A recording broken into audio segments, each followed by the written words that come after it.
लाखो रुपयांच्या गुंतवणुकीवर मोठ्या प्रमाणात व्याज व आवश्यकतेनुसार गुंतवणूक केलेल्या रक्कम परत करण्याचे आमिष देऊन एका बोगस कंपनीच्या 5 व्यक्तींनी संगनमत करून तब्बल 7 नागरिकांची 1,16,00,000 रुपयांची फसवणूक केल्याचे प्रकरण उघडकीस आले आहे।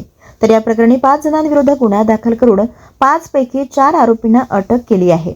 भंडारा येथील आर्थिक गुन्हे शाखेच्या पोलीस अधिकारी कर्मचाऱ्यांसह लाखांदूर पोलीस स्टेशनच्या अधिकारी कर्मचाऱ्यांनी आरोपींच्या ताब्यातून 58,15,000 रुपये किमतीची वाहने जप्त केली आहेत। तर या वाहनांमध्ये 4 चाकी वाहने, दुचाकी वाहनांचाही समावेश आहे।